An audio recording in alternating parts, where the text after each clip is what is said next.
Hare Ram, Ram Ram, Hare Hare, Hare Krishna, Krishna Krishna, Hare Hare, Hare Ram, Ram Ram, Hare Hare, Krishna Krishna, Hare Hare, Hare Ram, Ram Ram, Hare Krishna, Krishna Krishna, Hare Hare, Hare Rama, Rama Rama, Hare Hare,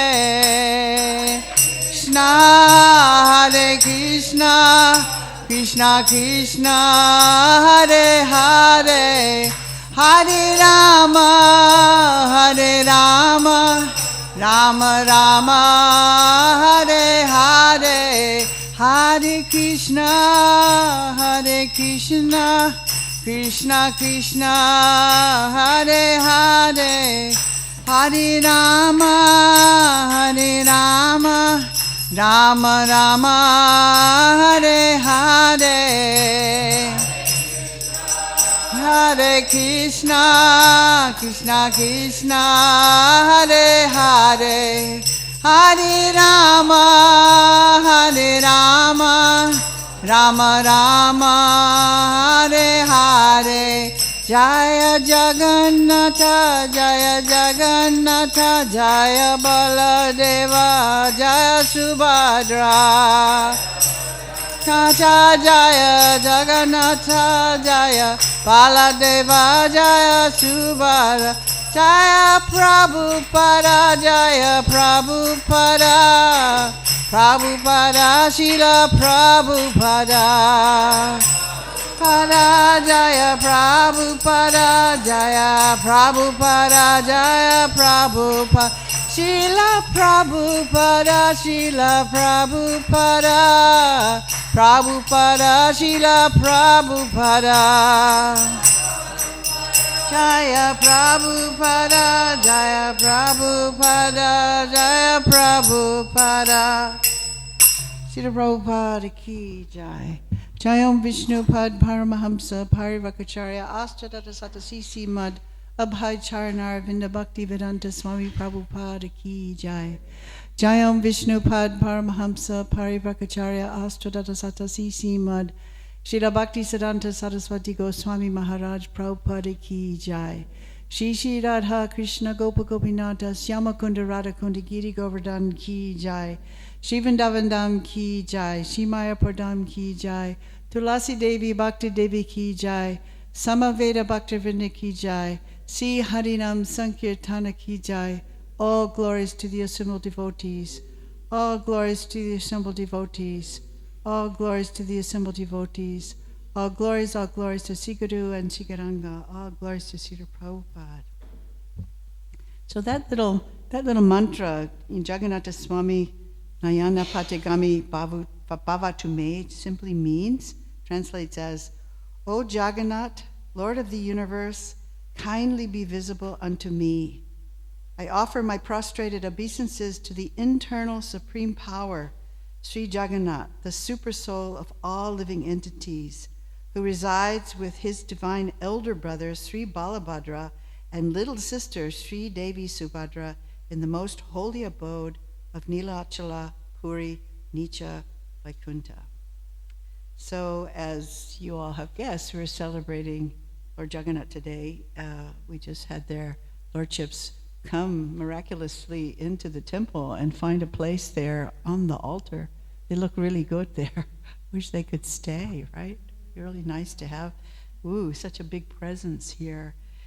So they're here because I think in the afternoon we're going to be doing a bathing ceremony, and it's a commemoration of the installation of these wooden deities of Jagannath, Baladeva, and Subhadra. And the word snan means bath, so that's not surprising, but Snana-Yatra, the bath festival, the bathing festival. So this is considered also to be the birthday of Lord Jagannath, because thousands of years ago, It's the moment where he was installed, probably in Jagannath Puri. The temple there is thousands and thousands of years old. If any of you have been to Jagannath Puri, it's a really special town. And I'm sure it started small and has just grown and grown. It's been a very long time since I've been there. But when I was there, you could order, if you were staying in a hotel, you could order a meal, and a panda would come with a big thing on his head, with all your clay pots. Your food was in the clay pots. And many of the residents in Jagannath Puri, they don't eat anything but Jagannath Prasad, means food offered to the deities. That means they don't do a lot of cooking in their home.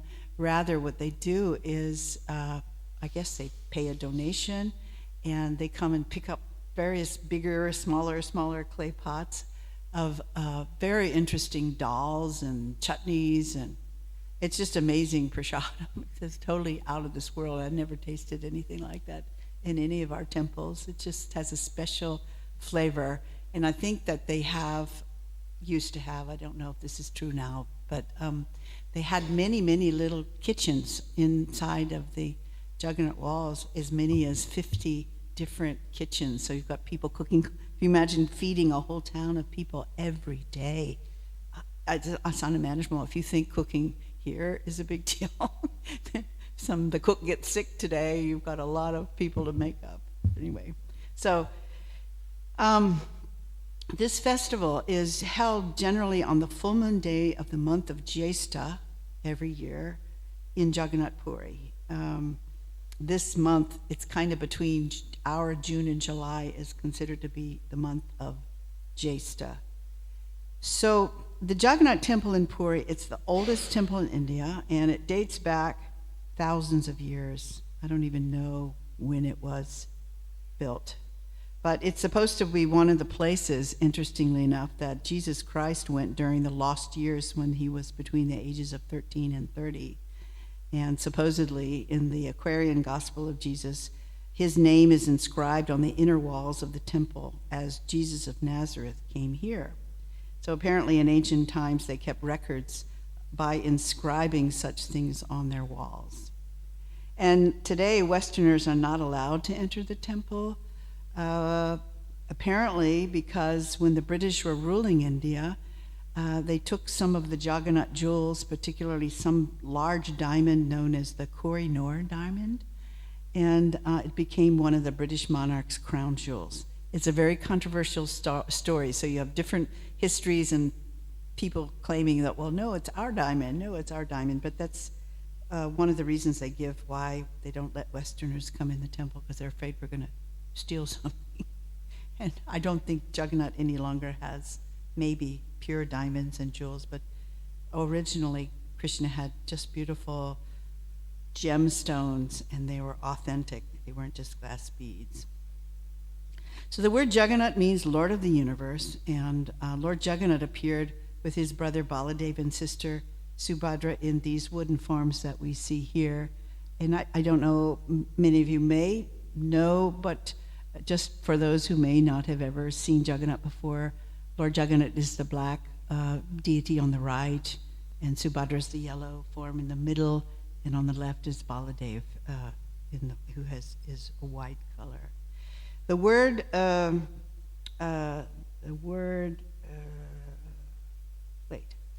the Krishna is absolute, and he appears in many forms to receive worship of his devotees. And sometimes the Lord appears made of wood, or metal, or clay, marble, earth, stone, and sometimes in a painting. And people worship a painting. I know in some traditions, Eastern Orthodox, they worship iconography or icons where God is appearing. So this is what we're doing, is we're worshiping God through these forms. We're not worshiping the stone, but we understand Krishna has been invoked, his presence and spirit is here, so he's non-different than Krishna. When we offer food, we offer prayers, Krishna it's like a mailbox. He's getting that offering. And sometimes, because Jagannath does not look like Krishna's twofold bending form like in the middle altar, some people question, is this really Krishna, Jagannath? How can he be Krishna? He doesn't look like the Krishna I know, blue Krishna with a flute. There's a story in the Skanda Purana that explains that thousands of years ago, a king named Indradumna had a dream of a blue deity named Nila Madhava. This word Nila means blue, and Madhava is just a name for Krishna. I have a connection to this name because we named my younger son Nila Madhava, who's living in Los Angeles, and his name has changed since he was initiated. Now he's called Sri Madhava Mahotsava. But this story of the incarnation or advent of Nila Madhava is a really beautiful story. And for those of you who've been around a while, there was a wonderful play that was recorded by, I think, Tamal Krishna and a group of players who came to Mayapur, and they did this beautiful play of the incarnation or advent of Jagannath. There's a book now, but it's a beautiful, beautiful story, and I will not recount the whole thing here. So anyway, he has this dream. Indradumna Maharaj has this dream, and Krishna comes in a dream appearing as the color of sapphire. And he wants to see this Krishna. So he sends out his messengers all over his kingdom saying, find this blue Nila form who came to me in a dream. I want to see this form of Krishna. And so everybody went around in the kingdom trying to figure out, where is this form? And a Brahmana named Vijapati came forward. He said he discovered a pig farmer named Vishvavasu living in a really remote tribal village who was secretly worshiping this deity of Nilamadhava. So Vijapati takes Indradumna Maharaj and they go to this tribal village, and he's not there. The deity's not there. He's gone. So King Indradumna, he's really frustrated, and he puts this pig farmer in prison. He takes his soldier and they enclose him in kind of a imprisoned state, and trying to force him, where did you put this deity? We want to see it. The king wants to see this deity. But then a voice comes from the sky, and it says, release this tribal person, this Sabara, and build a big temple for me on top of Nila Hill. And if you do that, you will see me there, not as Nila Madhava, but in a form made of neem wood. And neem wood is a very special medicinal wood. People take it for all kinds of infections and stuff. And I suspect if it's made of neem wood also, that it keeps termites out. It's probably a really good wood that doesn't corrode. So Nila Madhava, he promised to appear as wood, Dara, and so he's called Daru Brahmana, the wood spirit. And so King Indradumna, he waited for the holy log by the ocean. He was standing on the ocean waiting for this special sacred log to float down. A huge log comes floating down and to the beach, So he's standing there, and this big log that's supposed to be Lord Jagannath is coming, floating on the ocean, and the deities had not been carved yet, so the log was there, the sacred log was there, but it needed to have a carver to manifest the deity from this wood. So there's a heavenly architect named Vishvakarma, and he came suddenly just in time, disguised as an old man, and he offered to carve these deities on the condition that he be left to carve undisturbed for 21 days, it's about 3 weeks, behind closed doors. And the proposal was that if anyone opened those doors during this time, he would leave. He would immediately stop carving and leave the place. So he needed to be left completely alone, in secret. Nobody could watch him, and nobody should bother him. Nobody should peek, open the thing. So Indradumna agrees. He's so desperate to see these forms of Krishna. And so he started carving these deities behind locked doors. But before the 21 days were up, King Indradumna, he's standing outside the doors, be like here if this were locked, and he's standing there very eagerly waiting, for this form to appear. And suddenly he notices there's no sound. Usually when a person's carving, there's a chisel and a hammer or something, and chink, chink, chink, and chink. He's standing there waiting and waiting and waiting, and suddenly there's no noise, there's no sound. And he's like wondering, what's going on in there? I mean, it's possible the guy had a heart attack. I mean, if I were standing there, well, suddenly it goes silent. What would you be thinking? And so he's waiting and waiting and trying to, well, maybe he'll start again. Maybe he's taking a break. Who knows? But no more noise happened. So he couldn't help himself. So he opened the doors before the promised 21 days of the private carving. And when he opened the doors, the architect wasn't there. Vishwakarma was completely gone.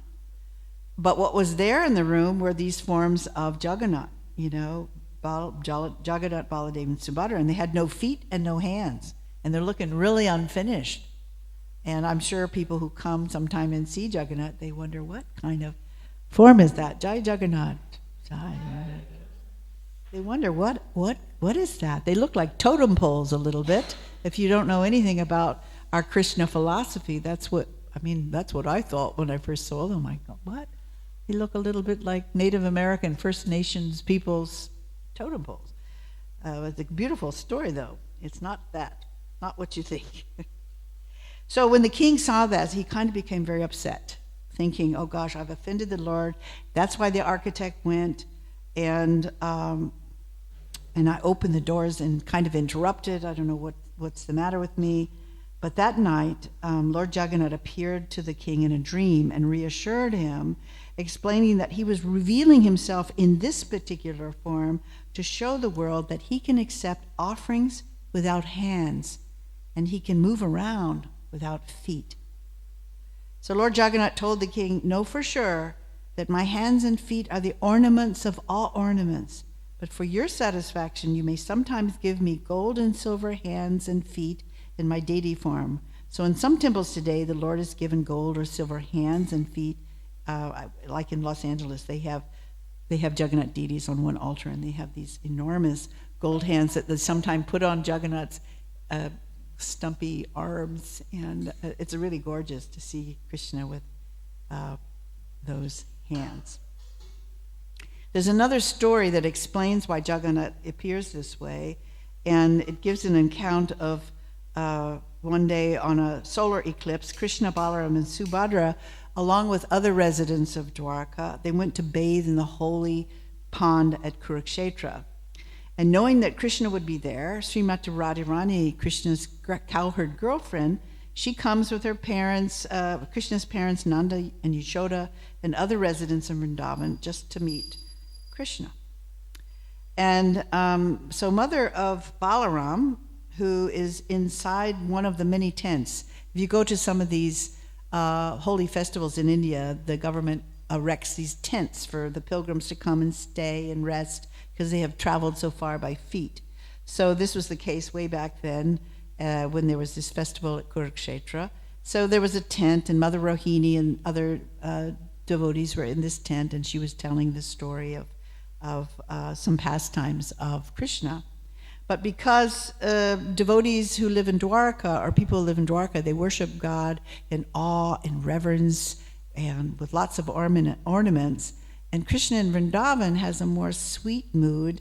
He's a simple cowherd boy, and these pastimes are much more intimate. She wanted to be sure that nobody came into this tent and to listen to her stories who weren't really devotees of Krishna. So what she did was she put Krishna's sister Subhadra outside the tent door, not to let anybody in unless they were a real devotee of Krishna. So she kept to keep them out. So while she was narrating, Subhadra's outside the tent door, and Krishna and Balaram come and they stand on either side of Subhadra as they're listening to the stories of Krishna in Vrindavan. And Krishna and Balaram become so ecstatic that their arms go completely, everything goes retracted inside of their body just by hearing these stories. Their internal ecstatic feelings became manifested or exhibited externally. Their eyes became dilated, their heads became compressed into their bodies, and their limbs just sort of went into their bodies. And it's an interesting story that in the Chaitanya Charitamrita, well, actually before that, Subhadra's in association of Krishna Balaram, her arms and everything went in, so I can imagine they were like a lump back into their log forms, and so she also developed ecstasy. But in the 15th century, when Lord Chaitanya was on the planet, he regularly displayed such ecstatic symptoms where his head and his arms and his legs were just retracted into his body, so he was kind of a lump of flesh, and sometimes his devotees would find him in that ecstatic scent. They thought maybe he was dead. He was just a lump. It's hard to imagine. I mean, you can read it, and there are books. It's really hard to imagine. I've never seen anybody quite like that, but it's described in our books that Lord Chaitanya, he was very special, and this pastime also is recounted for Jagannath. Of course, Lord Chaitanya and Jagannath are very intimately connected in the Chaitanya Charitamrita. That is the worshipable Lord for him. So this special form of Jagannath is also known as Patita Pavana, the savior of the fallen. And anyone who takes his audience with proper consciousness is awarded spiritual liberation. And so this is one reason why we worship him, and we take him out in a festival called the Rath-Yatra Festival. And Lord Chaitanya, when Jagannath would come out once a year on these huge carts, Lord Chaitanya would dance and sing and go into ecstasy with all his devotees. And there are many, many pastimes in the Chaitanya Charitamrita of Lord Chaitanya having loving exchanges with Lord Jagannath. So Lord Chaitanya, he stayed in Jagannath Puri for about 24 years, just chanting and dancing with his devotees who would visit him for several months of the year. So they would walk all the way from Mayapur or Vrindavan. It would take them a month of walking to get from Mayapur to Jagannath Puri, and then they would stay for several months. And today we have devotees all over the world. They kind of pilgrimage, usually Kartik, and for the Mayapur festival they go to Mayapur or they go to Vrindavan, and they stay. Some people stay longer than a couple of weeks. I'm amazed how devotees can organize their life around these festivals. I'm not one of those people who can just pick up and go and stay for 4 months in Vrindavan. I did live there for 8 years, but not so easy to do. But this is a tradition that was started way back then. The form of Jagannath is understood to be the Lord of the universe, who appears in his most merciful form to give people a chance to begin their devotional lives. So that's one reason we take them out on a cart. People can hear the holy name. They can then take prasadam. If you haven't been to a Rath-Yatra festival, I think we have them in Brisbane and Melbourne, and I've been to one in Melbourne. But it's a wonderful festival because the deities are pulled on a cart, and he'll move or not move depending on his will, and everybody's pulling. And then when you get to the end, there's generally a stage program and beautiful prasadam where people can just have a good time associating with Krishna and the devotees. If you're interested to ever see this festival in my Jagannath Puri, you can Google it or go on YouTube and click it in, Jagannath Festival in India. And it's big news. You can see thousands and thousands of people doing this festival. And the carts are just as big as the temple. They're enormous. The deities are so big that you can hardly carry them. In fact, you can't carry them. So what they do is they make silk pillows, and they have to rock them you can't lift them. They're just as big. I mean, they're as big as that altar there. It's enormous. And so you've got a bunch of guys who are like Brahmin priests, and they have to walk them back and forth to actually get up there. It's really, really interesting to see. And they've been doing that for thousands of years. So today we're not celebrating Rath-Yatra, but I thought that was important for people who don't know Jagannath to know the backstory of Jagannath, who he is. We're celebrating the Snan bathing ceremony, and that goes back as early as Jagannath too. And when he was appearing in his carved form.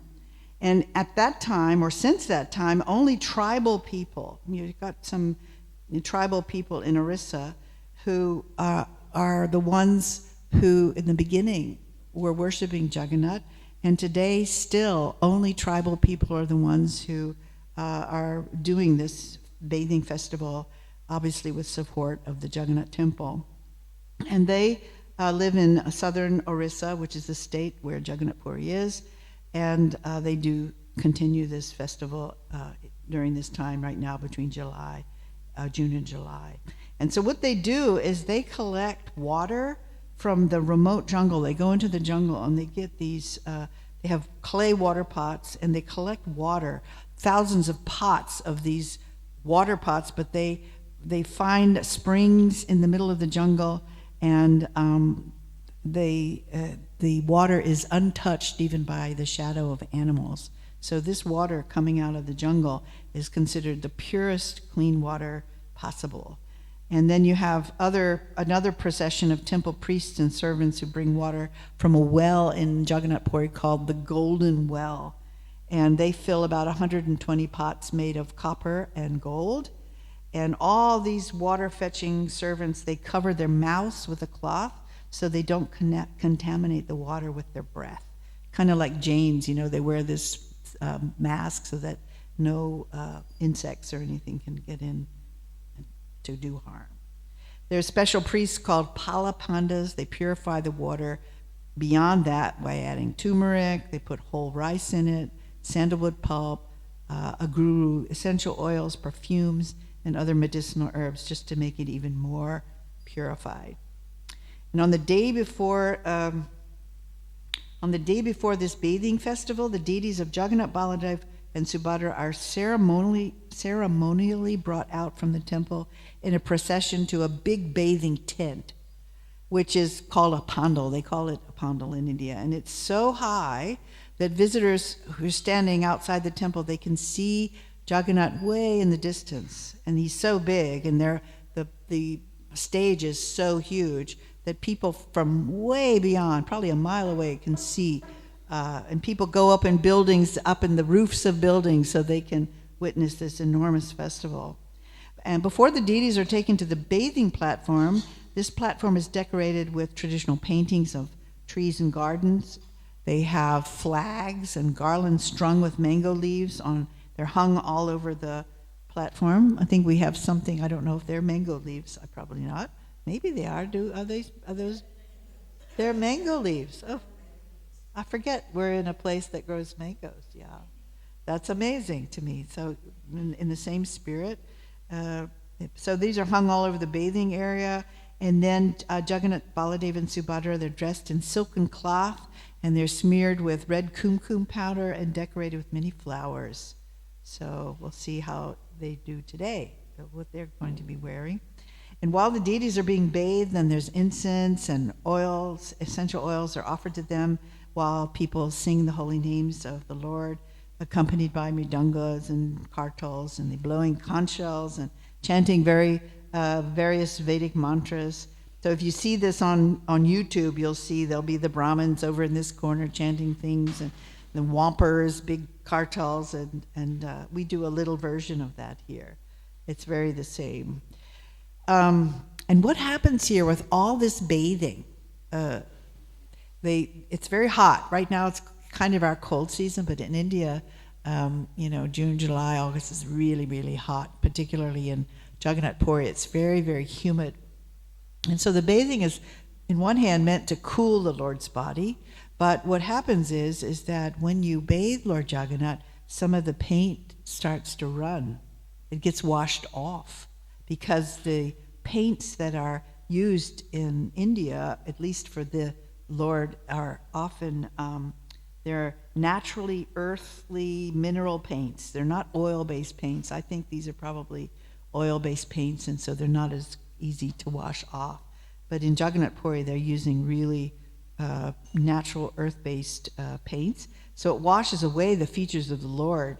And because this happens, there's a risk that the pilgrims and the visitors who come to the festival, if they see that, they may not have an appropriate devotional mood. They may start to go, you're seeing Jagannath, now his face and his paint start to run, and you're at risk of maybe being offensive and seeing, this is not really God, this is just a wood statue, And so what they do or have done traditionally in India for this festival, I don't know if we're going to do that here, but what they do because of this running paint is the deities are immediately dressed in elephant dressed. I think Baladev or Jagannath is put in elephant dress. I think Jagannath and Baladev, and Subhadra is put in a Subhadra dress, and that kind of covers them, so you're not distracted by the paint that's kind of oozing. And then the Snana-Yatra, during this bathing, it's considered that Krishna gets sick. He gets a cold. He's out there. Of course, it's really hot, but I guess when you bathe him in cold water, the hot cold.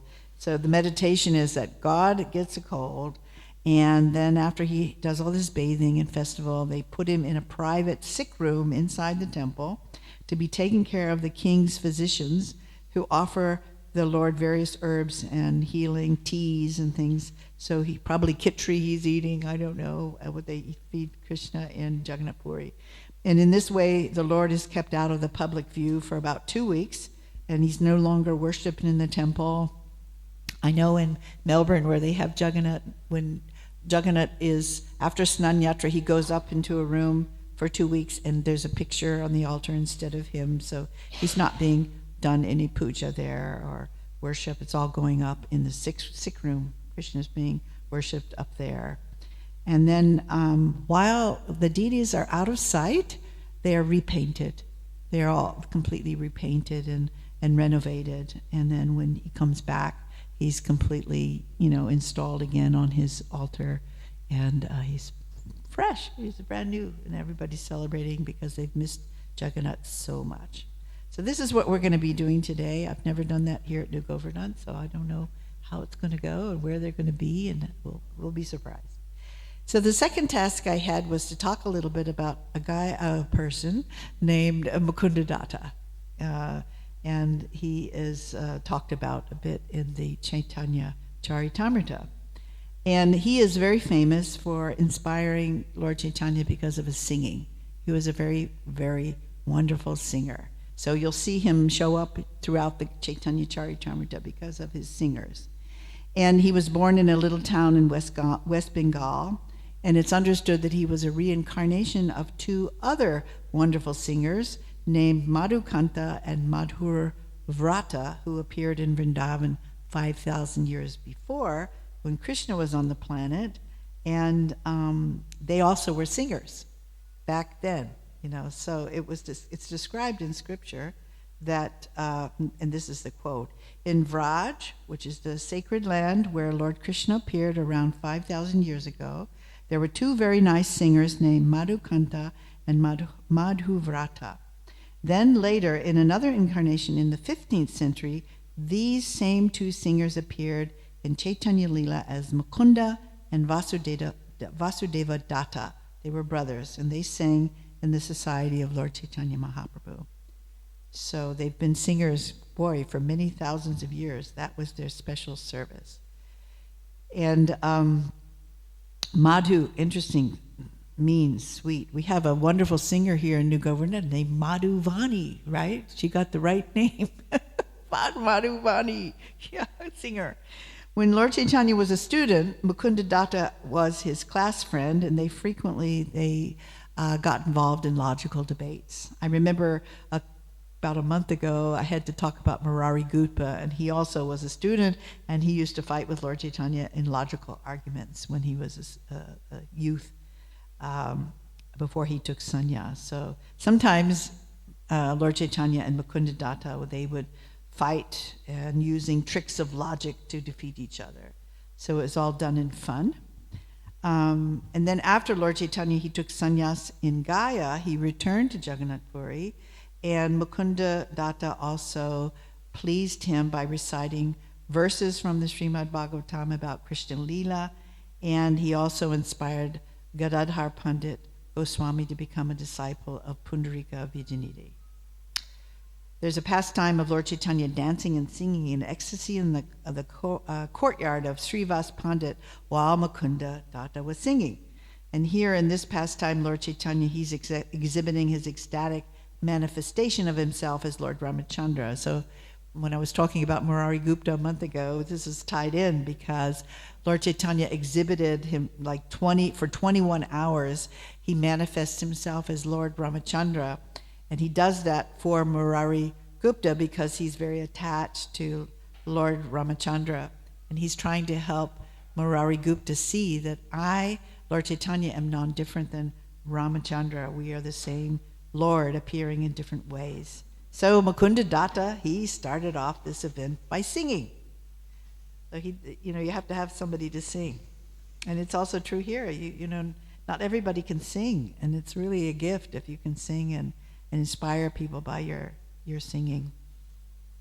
There's many places in the Chaitanya Charitamrita where Mukunda Datta starts a function just by singing. And this was also true when Lord dressed himself up as the goddess of fortune in the house of Chandrasekhar. Before Lord Chaitanya discloses that he's accepting the renounced order, he tells Gadadhar Pandita and some other devotees, and Mukunda Datta was also there. So he's not got a lot of information about him, but we know he sings, and that Lord Chaitanya kept him in his inner circle of intimate devotees.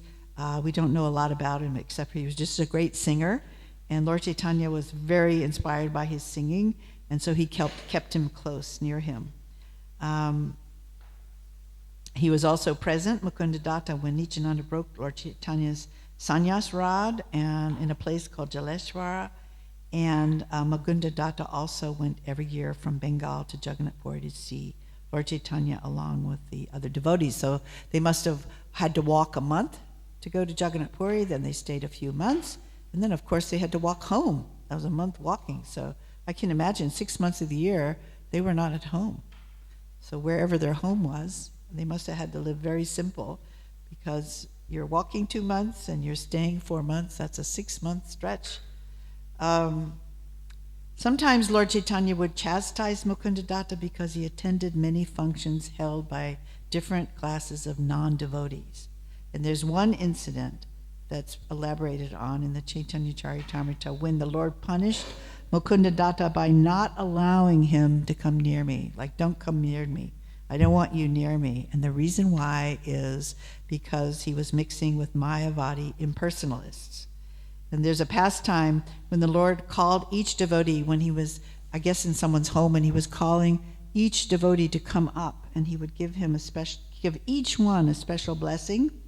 And Mukunda Datta was peeking in from outside the door because Lord Chaitanya said, I don't want you to be near me, which must have really hurt his feelings. Anyway, the devotees informed the Lord, hey, Mukunda Datta's out there at the door. And when the devotees informed the Lord, Mukunda Datta was waiting. He's outside. The Lord said, I shall not soon be pleased with Mukunda Datta, for he explains devotional service among devotees. But then he goes to Mayavadis to hear from them the Yoga Vasishta Ramayan, which is full of Mayavad philosophy. For this I am greatly displeased with him. So after hearing the Lord say this, Mukunda Datta was so humble. Instead of getting discouraged and depressed, he was standing outside the door. He felt delighted that the Lord would sometime, at some point in time, he's going to be pleased with him, even though it might take 1,000,000 years. He had hope. Oh, well, maybe he will someday be pleased with me at some point.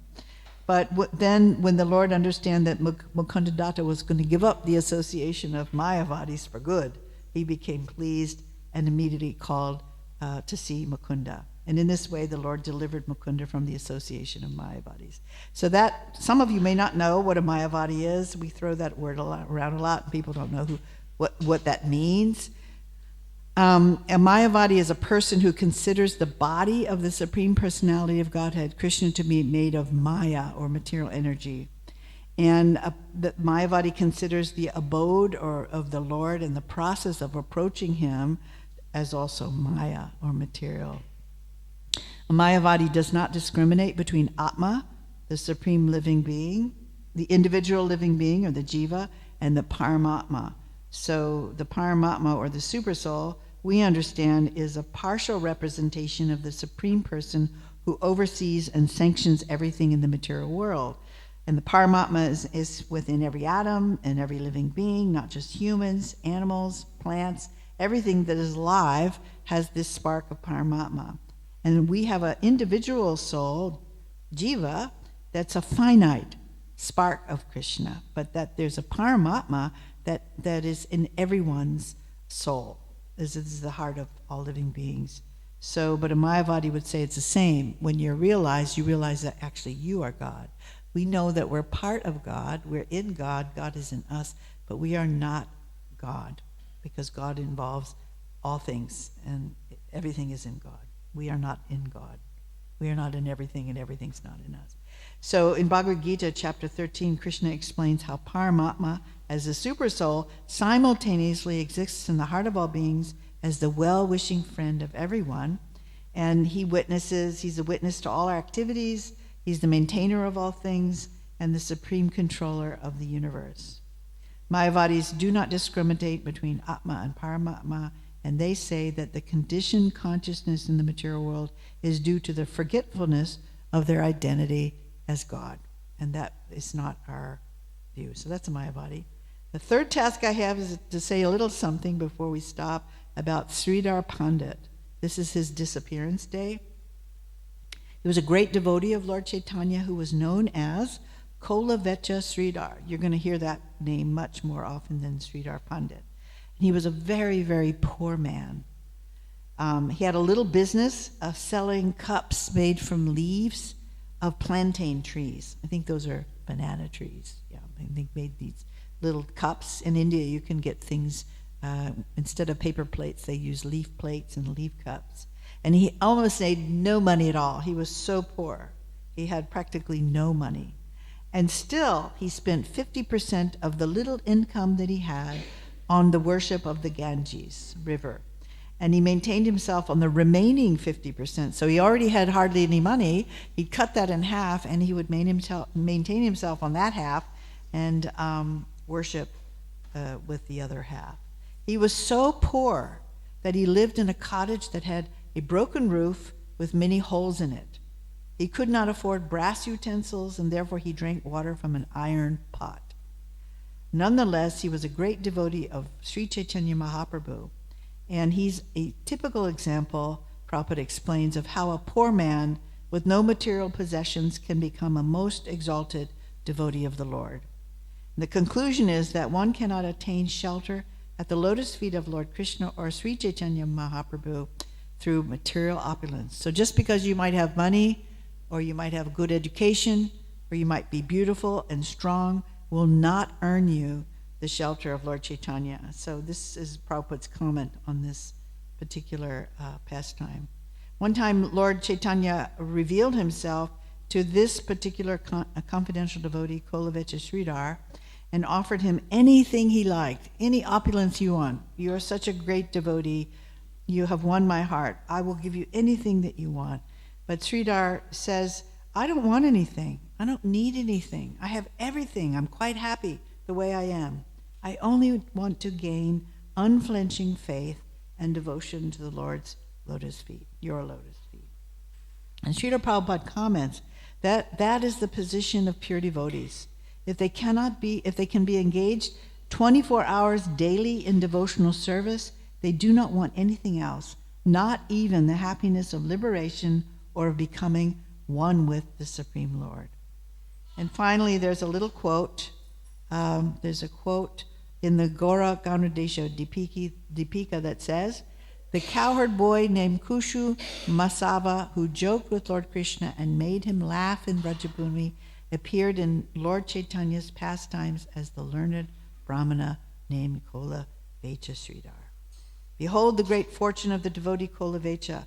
Lord Brahma and Shiva shed tears upon seeing his greatness. One cannot attain Lord Krishna by any amount of wealth, followers, or learning. Sri Chaitanya Mahaprabhu is controlled only by pure devotion. So I'm going to stop here, and we have 9 minutes. If anybody has a comment, something to add, maybe have a story, question, a reflection, something that hit you as you heard any of these 3 stories that you'd like to share, some takeaway. Anybody have a thought? Takeaway. We need to consolidate our learning by at least naming something that we learned today. Otherwise, it will just go in one ear and out the other. So what did you learn today, if you don't have a question? Yeah. I have a story. Okay. In the 90s, we were living in India, and I had to come to Australia to earn money for a bathroom. A bathroom. So I was in Melbourne Temple, and I wasn't doing well. I don't like to sell paintings. Oh. You know, door-to-door sort of thing. I know. So I had $80, and I think it was this festival that was coming up. So Chincharupa, I went to town with a Chincharupa and spent my last $80 on some lovely earrings from, what are those, David Jones or something. She likes to go to those fancy places. And I don't often dance in kirtan, and I certainly don't put my arms up and all that stuff. But that festival, I put my arms up and I thought, I just give up. I can't do the money thing. I can't do it. So went out on the pick again on the Monday with Gyana Samudra. And I walked into a place, it was a hotel, and the man saw me and he goes, like, I can see God. He's having some sort of experience, right? And he spent $1,000 on paintings, straight up, first thing, right? So I thought, oh, well, thank you.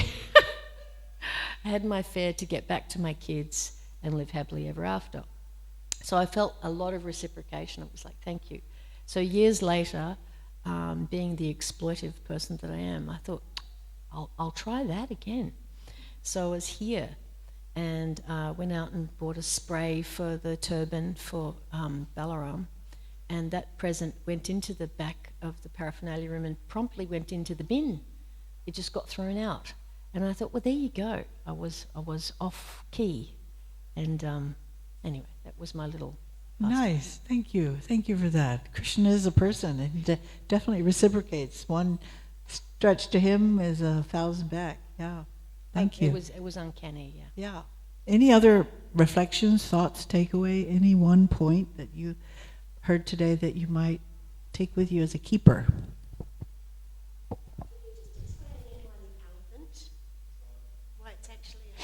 There's a whole there was a whole story about that, why the elephant, but at least the part that I shared there was just a way to cover the deities because of the dripping, the makeup, the paint was dripping. But there's another story why the elephant, and I thought we have limited time. I didn't want to go on a tangent, but you can find it if you Google it. Yeah. Any other takeaways? Hi. Madhavani. Oh. Hello. Hello. I just want to ask you is that we have heard a lot, obviously, how do we experience it, like something change in our body in terms of, satisfaction, motivation, success, whatever you call it. How do you have any points to share with us as to how do we experience the supremacy of the God, Supreme Soul, Krishna, how do we basically trust, how do we believe? Well, in the Hare Krishna movement, we understand that Krishna is appearing as sound vibration. And that's why we sing. So our path, a bhakti path, is about singing and praying loudly, vibrating transcendental sound.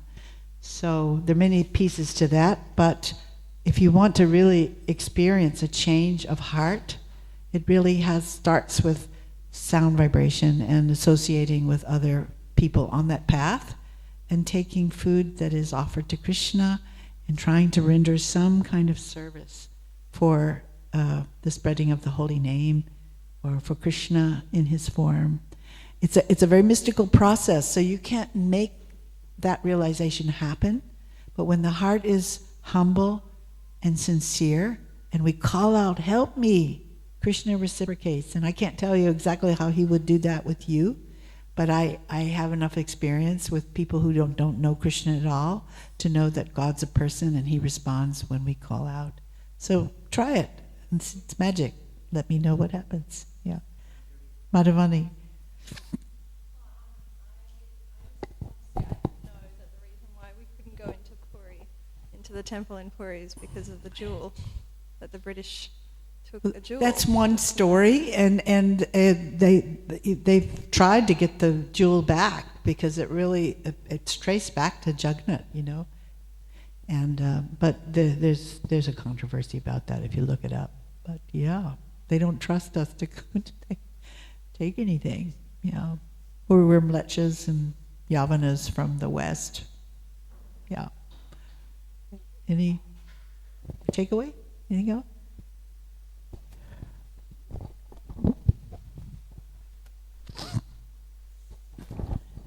Hare Krishna Mata, this is a very nice class. Thank you. And Madhuvani and myself, we were talking about your voice. We like your voice. Oh. But anyway, I have a little experience I'd like to share. And it was my first time in Puri. That was when my son was 12 years old. Now he's just past 30. And I heard that you, even if, I mean, I used to be brown at that time. And now I'm two colors. But I was wondering, can I go in? Because I don't speak, I mean, I understand Hindi, but I don't speak it fluently and all this, right? I never do. And I didn't know what to do. So I went with the Gurukul, because I was teaching in the Gurukul in Mayapur at the time. So we went together as an excursion. So all the boys, and then one boy said to me, "Oh, you can be my mother." And in the presence of the mother and the son, the mother doesn't speak. So I can speak for you. So that was great. We went, I didn't have to speak, and I followed him and all the boys. My son got kicked out because for some reason he got kicked out. He had the wrong color. But what I'm trying to say is I was very, very happy that I even went right at the altar of Lord Jagannath, but my hand couldn't really go too far to touch. I was right there. I was just like amazing. And then the second time, before I left Puri, I had the desire to go again. And, well, nobody was going, so I decided I'll go by myself. So my husband waited outside. Again, he has the wrong color to go in. So I went in, and now one panda comes to me and said something in Hindi. I don't know where this comes from. I started speaking Hindi. Whatever Hindi that I kind of knew that I never used, it was just pouring. And then the guy, the panda never even noticed that the accent is wrong and everything. And I was just Lord Jagannath's mercy. What else could it be? And I was able to go in again and see so the Lord. Yeah. And that's the reciprocation I got from the Lord. Yeah. Yeah, that's beautiful. I've never been in. I've always wanted to go in, but I'm too much of a weenie to hide. Some people put, color themselves and hide themselves. I would be too afraid. Yeah. But lucky you have had that darshan. That's special. Yeah. I don't think you can take photos or anything. No, we couldn't. That's very special. Thank you. Thanks for sharing that. Jagannath Subhadra Baladeva ki jai.